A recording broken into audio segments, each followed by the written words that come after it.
কাদেরকে দিয়ে দিলেন? গনিমতের মাল কাদের দিয়ে দিলেন? মক্কার মানুষকে দিয়ে দিলেন।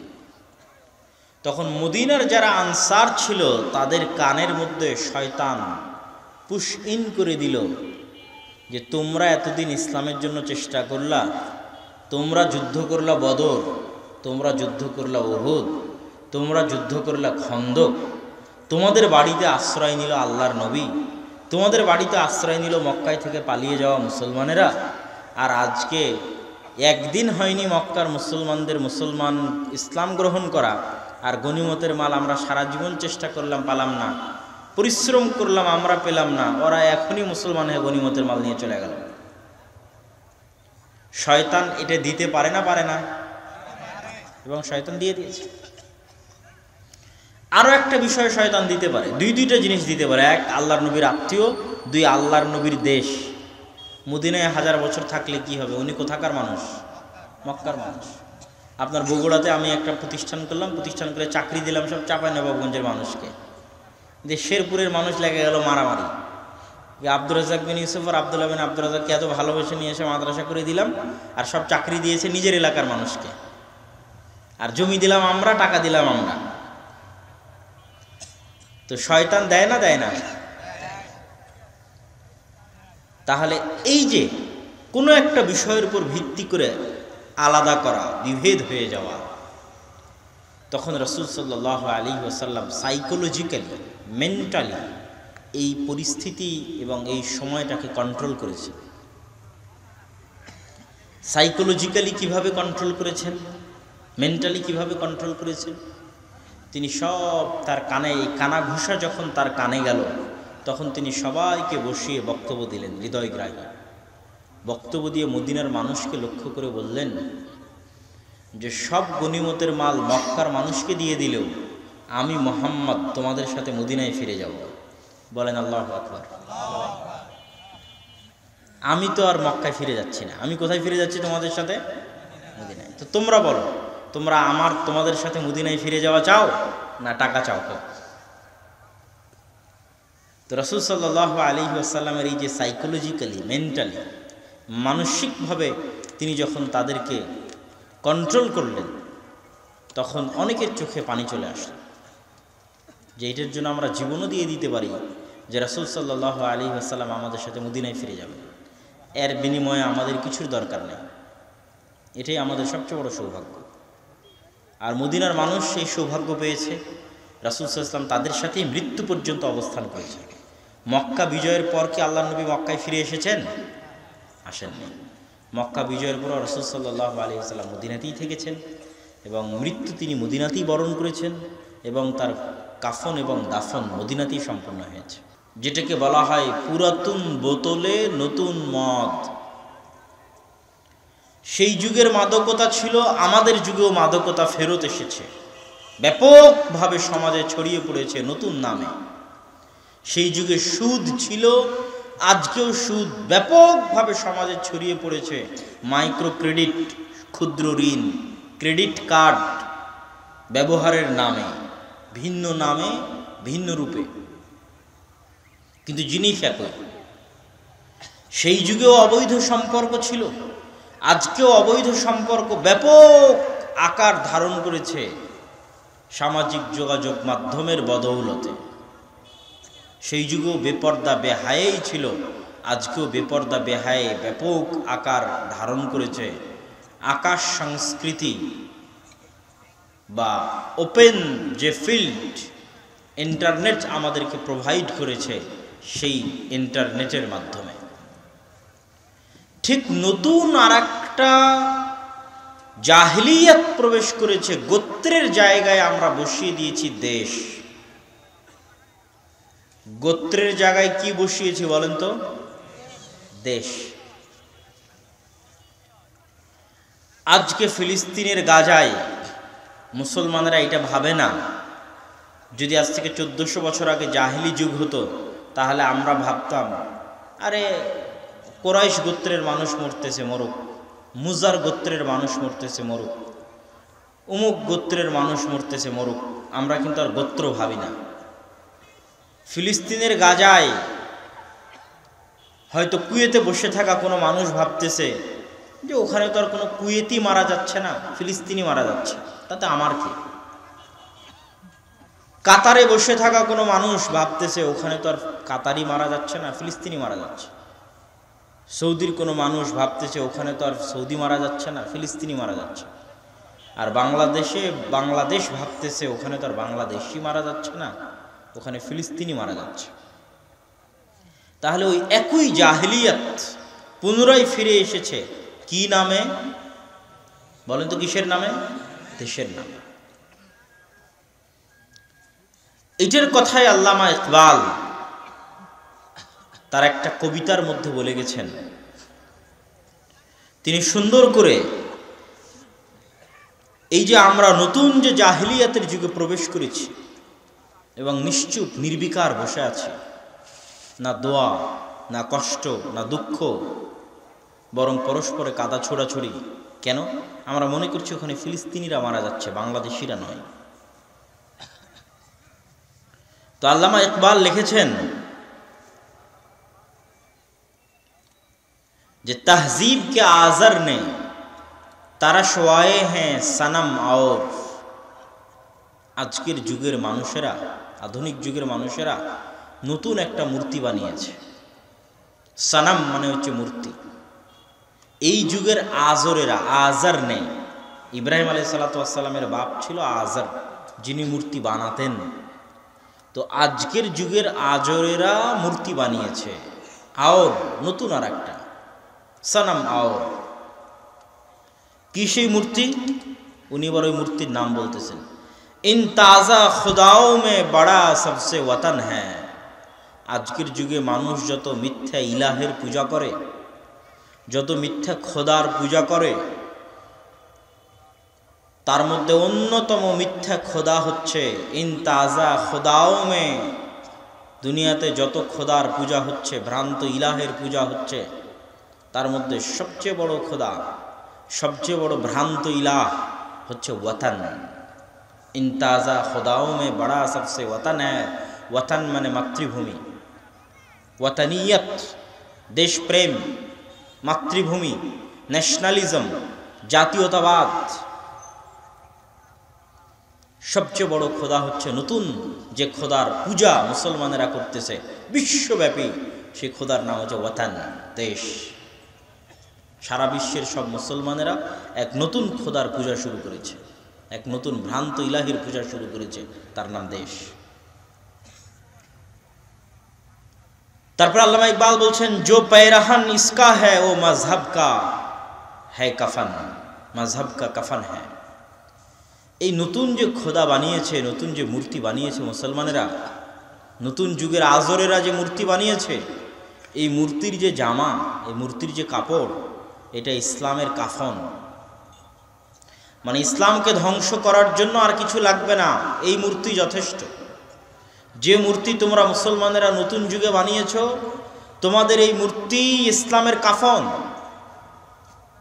ইসলামের মৃত্যুর জন্য, ইসলামকে ধ্বংস করে দেওয়ার জন্য এই মূর্তি যথেষ্ট।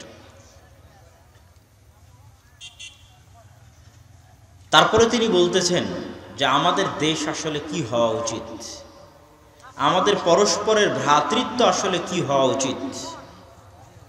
बाजू तेरा तौहीद की कुव्वत से कभी है। বাহু তোমাদের, হে মুসলমানেরা, হে মুসলিম যুবকেরা, তোমাদের মূল শক্তি মূলত তাওহীদ, তোমাদের মূল শক্তি মূলত কালিমা লা ইলাহা ইল্লাল্লাহ। ইসলাম তেরা দেশ হ্যায়, তু মুস্তাফাবি হ্যায়।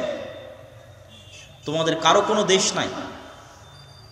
যতজন কালিমা লা ইলাহা ইল্লাল্লাহ পড়ে মুসলমান হয়েছে, সৌদি আরবে বসবাস করো, কুয়েত, কাতারে বসবাস করো, বাংলাদেশ, পাকিস্তান, ইন্দোনেশিয়া, মালয়েশিয়া বসবাস করো, তোমাদের কোনো দেশ নাই। ইসলাম তেরা দেশ হ্যায়, তোমাদের দেশের নাম হচ্ছে ইসলাম। তু মুস্তাফাবি হ্যায়, আর তোমাদের নিজেদের পরিচয় হচ্ছে একমাত্র পরিচয় মুহাম্মাদি, মুস্তাফাবি। কোনো পাকিস্তানি নাই, কোনো বাংলাদেশি নাই, সব হচ্ছে মুস্তাফাবি, মুহাম্মাদি।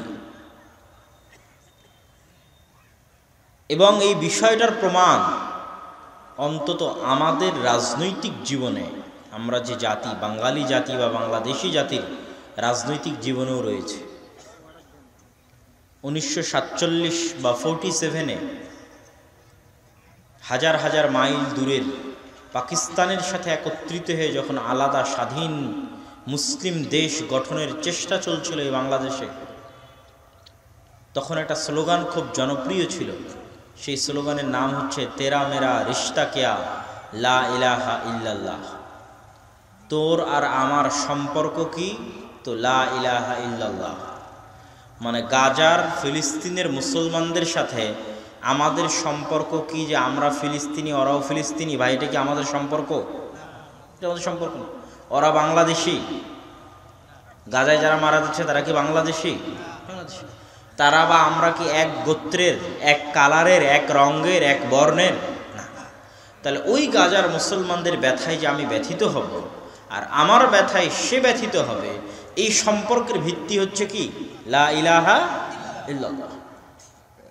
পৃথিবীর যে কোনো প্রান্তে যারা এই কালেমা পড়ে মুসলিম হয়েছে, সাক্ষ্য দিয়েছে, শাহাদা পাঠ করেছে, তাদের প্রতি আমাদের ভালোবাসা এবং ভ্রাতৃত্বের বন্ধন এই কালেমা।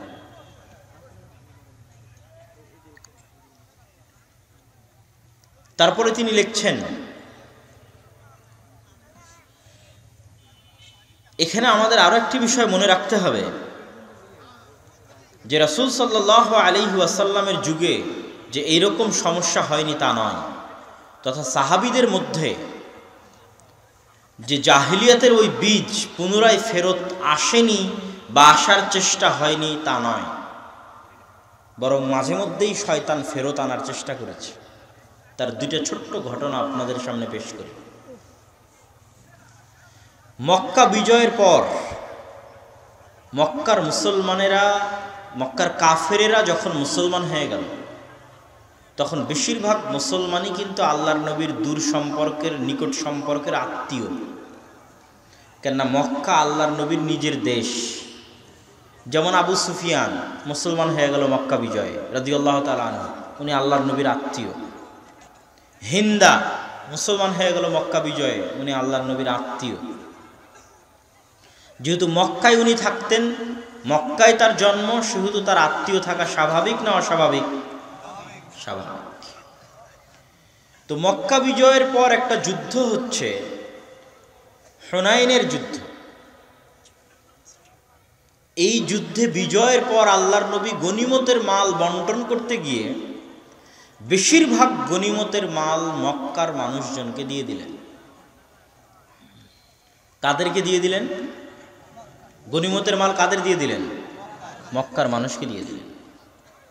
তখন মদিনার যারা আনসার ছিল তাদের কানের মধ্যে শয়তান পুশ ইন করে দিল যে তোমরা এতদিন ইসলামের জন্য চেষ্টা করলা, তোমরা যুদ্ধ করলা বদর, তোমরা যুদ্ধ করলা উহুদ, তোমরা যুদ্ধ করলা খন্দক, তোমাদের বাড়িতে আশ্রয় নিল আল্লাহর নবী, তোমাদের বাড়িতে আশ্রয় নিল মক্কায় থেকে পালিয়ে যাওয়া মুসলমানেরা, আর আজকে একদিন হয়নি মক্কার মুসলমান ইসলাম গ্রহণ করা, আর গনিমতের মাল আমরা সারা জীবন চেষ্টা করলাম, পালাম না, পরিশ্রম করলাম, আমরা পেলাম না, ওরা এখনই মুসলমান হয়ে গনিমতের মাল নিয়ে চলে গেল।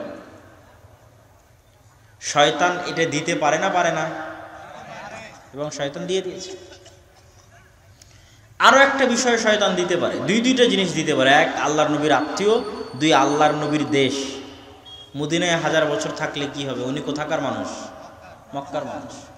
আপনার বগুড়াতে আমি একটা প্রতিষ্ঠান করলাম, প্রতিষ্ঠান করে চাকরি দিলাম সব চাঁপাইনবাবগঞ্জের মানুষকে, শেরপুরের মানুষ লেগে গেল মারামারি। আব্দুর রাজ্জাক বিন ইউসুফ আর আব্দুল্লাহ বিন আব্দুর রাজ্জাককে এত ভালোবেসে নিয়ে এসে মাদ্রাসা করে দিলাম, আর সব চাকরি দিয়েছে নিজের এলাকার মানুষকে, আর জমি দিলাম আমরা, টাকা দিলাম আমরা। তো শয়তান দেয় না? দেয় না? তাহলে এই যে কোনো একটা বিষয়ের উপর ভিত্তি করে আলাদা করা, বিভেদ হয়ে যাওয়া, তখন রাসূল সাল্লাল্লাহু আলাইহি ওয়াসাল্লাম সাইকোলজিক্যালি, মেন্টালি এই পরিস্থিতি এবং এই সময়টাকে কন্ট্রোল করেছে। সাইকোলজিক্যালি কিভাবে কন্ট্রোল করেছেন, মেন্টালি কিভাবে কন্ট্রোল করেছেন? তিনি সব তার কানে, এই কানা ঘুষা যখন তার কানে গেল, তখন তিনি সবাইকে বসিয়ে বক্তব্য দিলেন হৃদয়গ্রাহী। বক্তব্য দিয়ে মদিনার মানুষকে লক্ষ্য করে বললেন যে সব গনিমতের মাল মক্কার মানুষকে দিয়ে দিলেও আমি মুহাম্মদ তোমাদের সাথে মদিনায় ফিরে যাব। বলেন আল্লাহু আকবার। আমি তো আর মক্কায় ফিরে যাচ্ছি না, আমি কোথায় ফিরে যাচ্ছি? তোমাদের সাথে মদিনায়। তো তোমরা বলো, তোমরা তোমাদের সাথে মদিনায় ফিরে যাওয়া চাও না টাকা চাও? তো রাসূল সাল্লাল্লাহু আলাইহি ওয়াসাল্লামের এই যে সাইকোলজিক্যালি, মেন্টালি, মানসিকভাবে তিনি যখন তাদেরকে কন্ট্রোল করলেন, তখন অনেকের চোখে পানি চলে আসলো যে এটার জন্য আমরা জীবনও দিয়ে দিতে পারি যে রাসূল সাল্লাল্লাহু আলাইহি ওয়াসাল্লাম আমাদের সাথে মদিনায় ফিরে যাবে, এর বিনিময়ে আমাদের কিছুর দরকার নেই। এটাই আমাদের সবচেয়ে বড় সৌভাগ্য। আর মদিনার মানুষ সেই সৌভাগ্য পেয়েছে। রাসূল সাল্লাল্লাহু আলাইহি ওয়াসাল্লাম তাদের সাথেই মৃত্যু পর্যন্ত অবস্থান করেছে। মক্কা বিজয়ের পর কি আল্লাহর নবী মক্কায় ফিরে এসেছেন? আসেননি। মক্কা বিজয়ের পর রাসূল সাল্লাল্লাহু আলাইহি ওয়াসাল্লাম মদিনাতেই থেকেছেন এবং মৃত্যু তিনি মদিনাতেই বরণ করেছেন এবং তার কাফন এবং দাফন মদিনাতেই সম্পন্ন হয়েছে এবং এখনও তার কবর মদিনা মুনাওয়ারাতেই আছে। আরেকটা ঘটনা রাসূল সাল্লাল্লাহু আলাইহি সাল্লামের জীবদ্দশায় একজন আনসারী অথবা একজন মুহাজির কেউ কারো গায়ে আঘাত করেছে, কাসা, তখন দুইজনই চিৎকার দিয়ে উঠেছে, ইয়া লাল মুহাজিরিন ইয়া লাল আনসার। মুহাজিররা মুহাজিরদের ডাকতে শুরু করেছে, আনসারেরা আনসারদের ডাকতে শুরু করেছে, এই মুহাজির তোমরা কোথায়? তোমাদের একজন ভাইকে আজকে এখানে আনসারেরা মারতেছে। এই আনসার তোমরা কোথায়? আজকে তোমাদের ভাইকে এখানে মুহাজির মারতেছে। স্বাভাবিক একটা ছোট্ট দুই কথা মানুষের মধ্যে হয়, কিন্তু এই দুই কথাকে কেন্দ্র করে একজন আর একজনের গোত্রের উপর ভিত্তি করে ডাক দেওয়া শুরু করল। তখন রাসূল সাল্লাল্লাহু আলাইহি সাল্লাম এই ডাক শুনে বললেন, মা বালু দাওয়াল জাহিলিয়া, মা বালু দাওয়াল জাহিলিয়া, কি ভয়ঙ্কর জঘন্য নিকৃষ্ট জাহিলিয়াতের আহ্বান।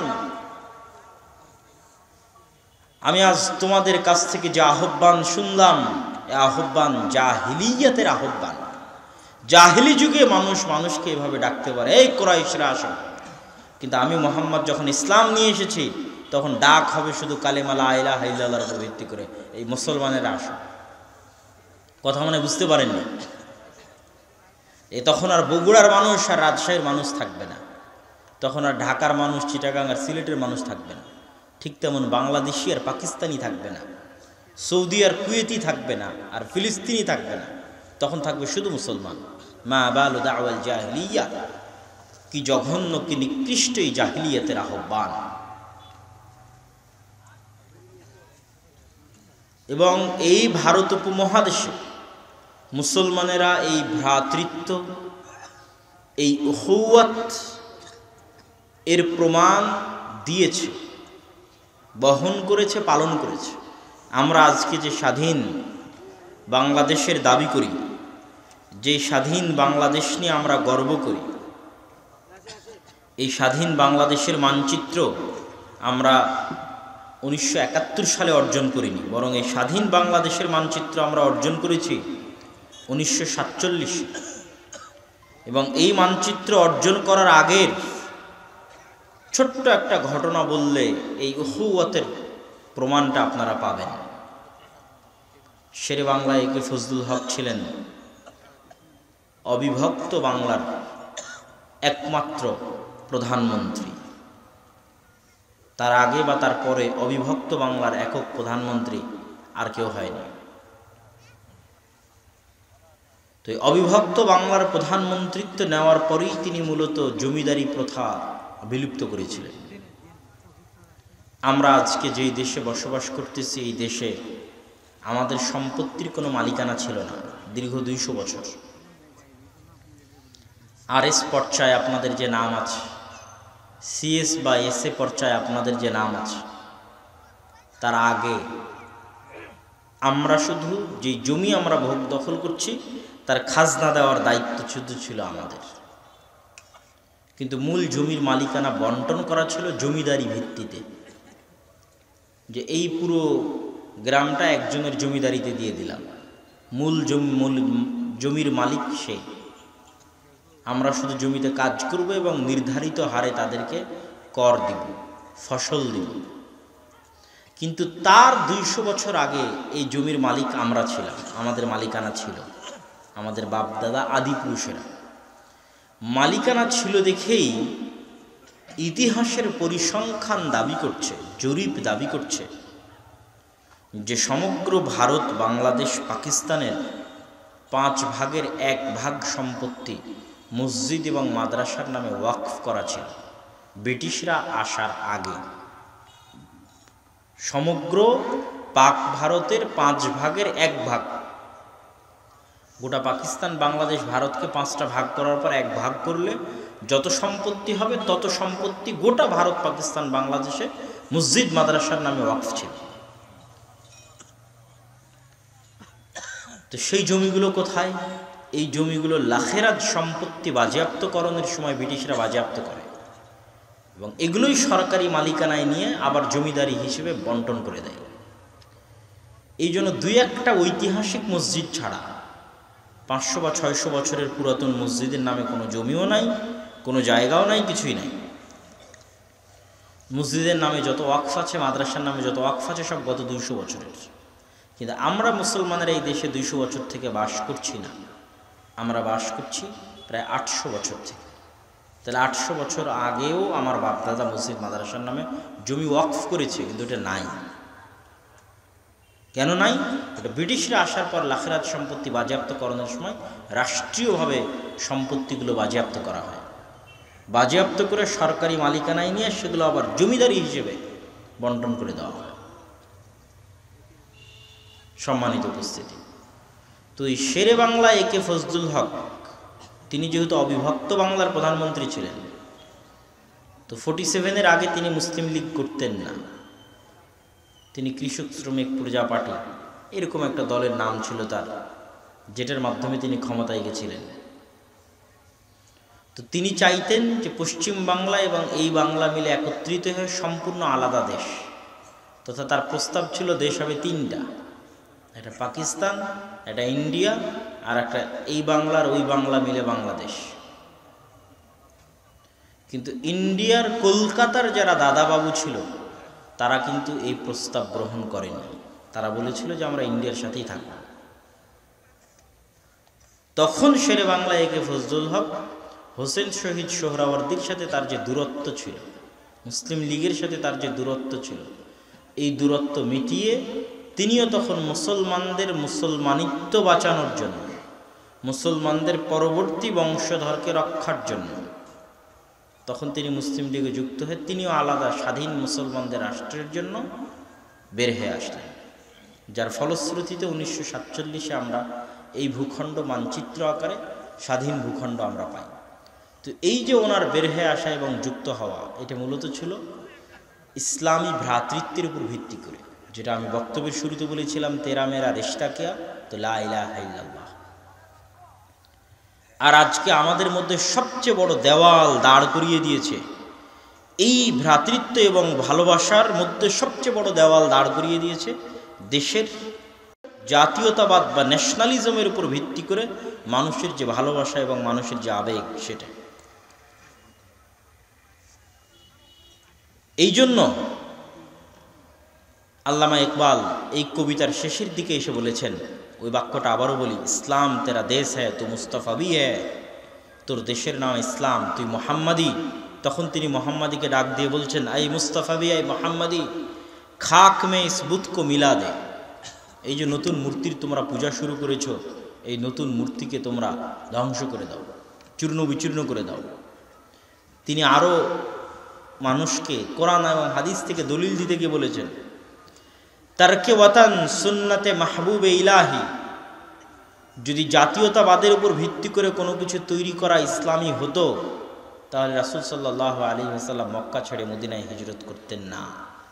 তিনি মক্কা ছেড়ে মদিনায় হিজরত করেছেন এটা, তথা নিজের মাতৃভূমি ছেড়ে দিয়েছেন, নিজের স্বদেশ ছেড়ে দিয়েছেন, তথা ইসলামের ভ্রাতৃত্বের মূল মানদণ্ড স্বদেশ নয়, ইসলামের ভ্রাতৃত্বের মূল মানদণ্ড মাতৃভূমি নয়। তিনি যে ঈমান বাঁচাতে, ইসলাম আকীদা বাঁচাতে মক্কা ছেড়ে মদিনায় গেছে। মদিনার আনসারদের সাথে মক্কা থেকে আসা মুহাজিরদের ভ্রাতৃত্ব গড়ে উঠেছে দেশের উপর ভিত্তি করে নয়, গোত্রের উপর ভিত্তি করে নয়, কালিমা লা ইলাহা ইল্লাল্লাহর উপর ভিত্তি করে মক্কা থেকে আসা মুহাজির আর মদিনায় থাকা আনসারদের মধ্যে ভ্রাতৃত্ব গড়ে উঠেছে। শুধু তাই নয়, যত গোত্র যুগ যুগ থেকে যুদ্ধ করত সেই সকল গোত্রের মধ্যে যুগ যুগের যুদ্ধ বন্ধ হয়ে গেছে মাত্র ইসলামের ছায়াতলে আসার কারণে। সম্মানিত উপস্থিতি, আজকে আমি আমার বক্তব্যের এই পর্যায়ে এসে মুসলমানদের এই অধপতন, এই বিপর্যয়ের আর একটা কারণ বলি। এটা গেল একটা কারণের পর্ব শেষ। দ্বিতীয় আর একটা কারণ বলি, এটাও আল্লামা ইকবালের কবিতা থেকে বলতে চাই कि सबक फिर से पढ़ सदाकत का, अदालत का, शुजाअत का, तुझसे लिया जाएगा काम दुनिया की इमामत का। कि हे मुसलमानेरा, তোমরা পুনরায় সাদাকত সত্যবাদিতা, আদালত ন্যায়পরায়ণতা, শুজাআত সাহসিকতা, এই তিনটে জিনিসের দার্স তোমরা পুনরায় গ্রহণ করো। আল্লাহ তোমাদের পুনরায় দুনিয়ার নেতৃত্ব দিয়ে দিবেন। এই তিনটে জিনিসের ব্যাখ্যা আমরা বুঝি না এবং আমাদের সমাজে অনুপস্থিত। তিনি এই তিনটে বাক্যের মধ্যে এটাও বলেননি যে মুসলমানেরা তোমরা সালাত আদায় করো, মুসলমানেরা তোমরা সিয়াম পালন করো, মুসলমানেরা তোমরা জাকাত প্রদান করো, এগুলো বলেননি। কি বলেছেন? সাদাকাত কা, আদালত কা, শুজাআত কা, সত্যবাদিতা, ন্যায়পরায়ণতা, সাহসিকতা। এই তিনটা এমন মৌলিক গুণ, যে মৌলিক গুণের উপর আল্লাহ নবীদেরকে জন্ম দিতেন নবুয়ত পাওয়ার আগেই। আমার নবী মুহাম্মদ সাল্লাল্লাহু আলাইহি ওয়াসাল্লামের নবুয়ত পাওয়ার আগেই, মানে নামাজ পড়ার আগেই, রোজা রাখার আগেই, জাকাত দেওয়ার আগেই যে মৌলিক গুণগুলো আল্লাহ তাকে জন্মগত দিয়েছিলেন, তার মধ্যে এই তিনটা গুণ ছিল তার মৌলিক জন্মগত গুণ, যে তিনি সত্যবাদী, তিনি আমানতদার, তিনি ন্যায়পরায়ণ, তিনি সাহসী।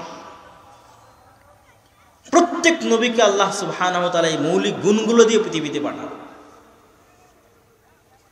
এবং তার সত্যবাদিতার কারণে মানুষ বিশ্বাস করেছে যে তার দাবি সত্য। তিনি যে বলছেন আমি মুহাম্মদ, আমি আল্লাহর নবী, এটা মানুষ বিশ্বাস করেছে নবী দাবি করার আগে তার সত্যবাদিতার কারণে। দীর্ঘ 40 বছরের সত্যবাদিতা, 40 বছরের আমানতদারিতা, 40 বছরের ন্যায়পরায়ণতা, 40 বছরের সাহসিকতার কারণে। কিন্তু আমরা মুসলমানেরা এখন নামাজি, রোজাদার, জাকাত আদায় করি, কিন্তু সত্যবাদী নই। প্রত্যেকেই মিথ্যুক, ন্যায়পরায়ণতা নাই, সবাই দুর্নীতিবাজ। যে সালাত আদায় করছে সেও দুর্নীতি করে, যে জাকাত দিচ্ছে সেও দুর্নীতি করে, যে দান করছে সেও দুর্নীতি করে। শুজাআত কা, সাহসিকতা, সবাই ভীরু এবং কাপুরুষ, সবাই স্বার্থপর, কেউ নিঃস্বার্থভাবে কখনোই কোনো সাহসী সঠিক সিদ্ধান্ত গ্রহণ করে না। এই জন্য আল্লামা ইকবাল মুসলিম সমাজের গোড়ায় হাত দিয়েছেন। উনি দেখেছেন যে ব্রিটিশদের দীর্ঘ 200 বছরের গোলামিতে আমাদের নামাজ থাকলেও সত্যবাদিতা চলে গেছে। গোলামি করতে করতে আমরা মিথ্যুক হয়ে গেছি, আমাদের সাহসিকতা চলে গেছে, আমরা কাপুরুষ স্বার্থপর হয়ে গেছি, আমাদের ন্যায়পরায়ণতা ইনসাফ চলে গেছে, আমরা সবাই দুর্নীতিবাজ হয়ে গেছি। সব জায়গায় আপনি যে কোনো এই তিনটে জিনিস দিয়ে মুসলমানদের যে কোনো লেভেলকে পরীক্ষা করতে পারেন, মুসলমানদের যে কোনো লেভেলকে।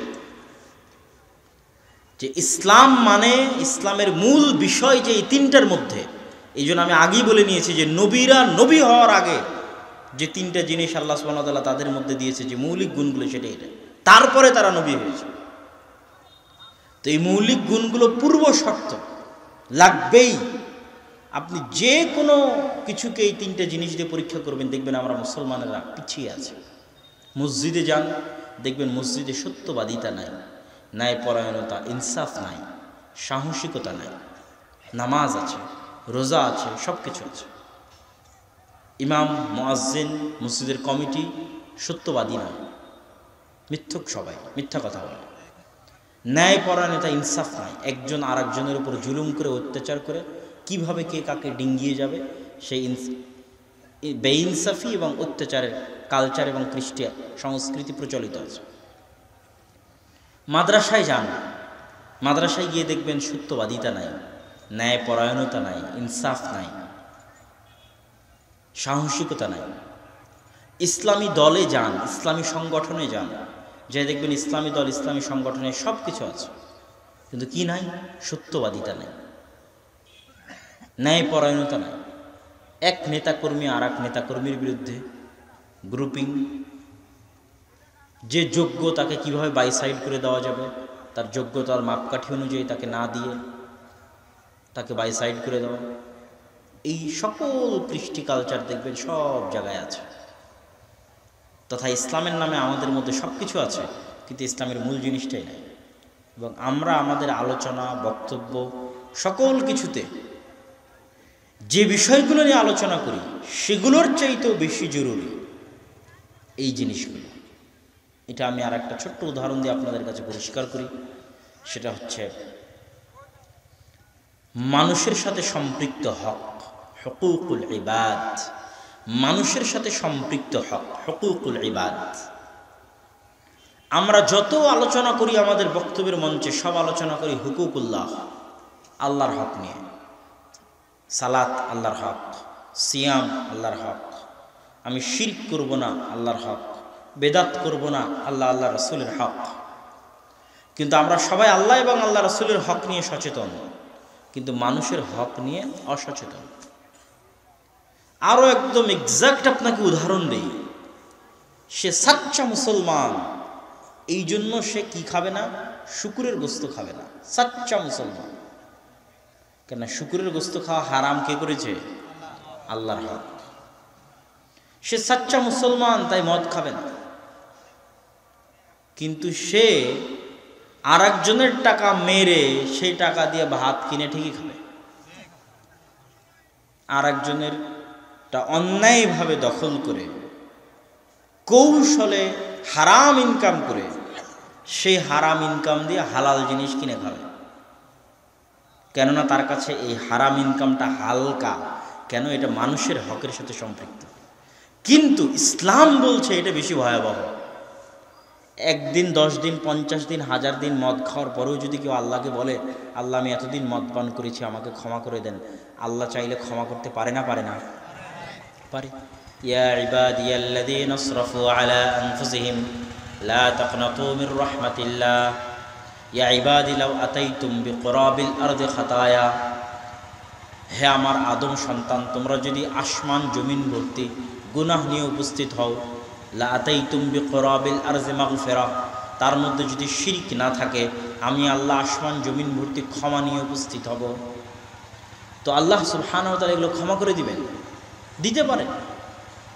কিন্তু ওই আপনি যদি হারাম ইনকাম করে, সুদ নিয়ে, ঘুষ নিয়ে, মানুষকে মিথ্যা কথা বলে টাকা নিয়ে, ধোঁকা দিয়ে, ওজনে কম দিয়ে ইনকাম করে, সেই ইনকাম দিয়ে যদি হালাল জিনিস ক্রয় করে খান, তো ওই যে মানুষকে 5 টাকা 10 টাকা আপনি ধোঁকা দিলেন, সরকারি কাজে টেন্ডার নিয়ে রাস্তা তৈরি করতে ধোঁকা দিলেন, দুর্নীতি করলেন, জনগণের টাকা মেরে দিলেন, টাকা দেশ থেকে পাচার করে দিলেন, এগুলোকে আল্লাহ ক্ষমা করে দিবে? এগুলো আল্লাহ কখনোই ক্ষমা করবেন না। এটা কিসের শব্দ হচ্ছে? হ্যাঁ, চলে যাচ্ছে, রাস্তা চলে যাচ্ছে, গাড়ি চলে যাচ্ছে।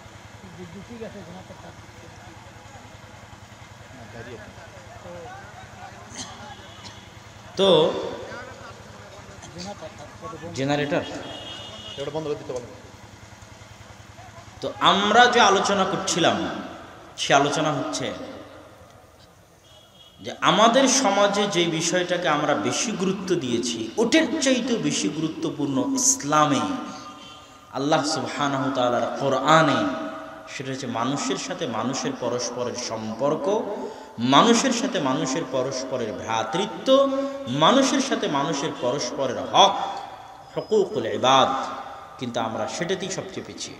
সম্মানিত উপস্থিতি, তো আজকের এই আলোচনায় মুসলমানদের অধঃপতনের এই দুইটা কারণ বলার পর আমার বক্তব্যের এই পর্যায়ে এসে আমরা যেই লক্ষ্য এবং উদ্দেশ্যকে সামনে রেখে আজকের প্রোগ্রামটা আয়োজন করেছি, আদ-দাওয়া ইলাল্লাহের মক্তব, এই বিষয়ে সংক্ষিপ্ত কিছু গুরুত্বপূর্ণ কথা আপনাদের সামনে তুলে ধরার চেষ্টা করব ইনশাআল্লাহুল আজিজ।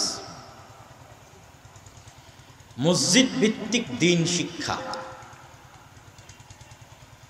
মসজিদ শুধু মুসলমানদের ছিল, উম্মতে মুহাম্মাদির ছিল এরকম নয়। আল্লাহ সুবহানাহু ওয়া তাআলা বলেন, ইন্না আউওয়ালা বাইতিন উদিআ লিন-নাস বিবাক্কাহ, প্রথম যে মসজিদ মানুষের ইবাদতের জন্য পৃথিবীতে তৈরি করা হয়েছে সেটা মক্কায়। আবু যর গিফারী রাদিয়াল্লাহু তাআলা আনহু বলেন যে দ্বিতীয় যে মসজিদ পৃথিবীর বুকে মানুষের ইবাদতের জন্য তৈরি করা হয়েছে সেটা হচ্ছে আল মসজিদ আল আকসা। তিনি রাসূল সাল্লাল্লাহু আলাইহি ওয়াসাল্লামকে জিজ্ঞেস করলেন, কাম বাইনাহুমা, এই দুইটা মসজিদের মধ্যে নির্মাণ কাল দিয়ে দূরত্ব কতদিনের হে আল্লাহ রাসূল? রাসূল সাল্লাল্লাহু আলাইহি ওয়াসাল্লাম বললেন, 40 আম, 40 বছরের দূরত্ব। তাহলে পৃথিবীর প্রথম নির্মিত মসজিদ যদি মক্কায় হয়, দ্বিতীয় নির্মিত মসজিদ যদি জেরুজালেম ফিলিস্তিনে হয়, তাহলে এতটুকু প্রমাণিত হলো যে আল্লাহর নবীর আগেও 1000 বছর যাবৎ মসজিদ পৃথিবীতে দ্বীন এবং ইসলাম প্রচারের মাধ্যম ছিল। শুধু তাই নয়, ইব্রাহিম আলাইহিস সালাতু ওয়াস সালামের পরিবারকে আল্লাহ যে পৃথিবীতে একমাত্র আদর্শ পরিবার করে গড়ে দিলেন এবং জাআলান নবুওয়াতা ফি যুররিয়াতিহি, আর নবুওয়াতকে সীমাবদ্ধ করে দিলেন ইব্রাহিমের বংশে, যে ইব্রাহিমের পরে কিয়ামত পর্যন্ত আমি আর কোনো নবী পাঠাবো না ইব্রাহিমের বংশের বাইরে। যাই নবী পাঠাই সব নবী পাঠাবো ইব্রাহিমের বংশে। এই যে আল্লাহ ইব্রাহিম আলাইহিস সালামের পরিবারকে কবুল করলেন, এই কবুলিয়তের মূল কারণ ছিল মসজিদ। কেন আমি এই কথা বললাম? ইব্রাহিম আলাইহিস সালাতু ওয়াস সালামের এক স্ত্রী সারা এবং আর এক স্ত্রী হাজেরা।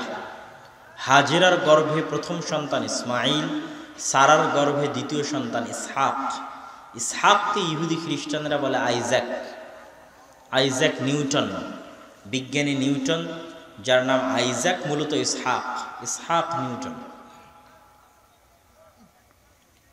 তো ইসহাক এবং তার পরবর্তী বংশধর ইয়াকুব, ইয়াকুবকে ইহুদি খ্রিস্টানরা বলে জ্যাকব।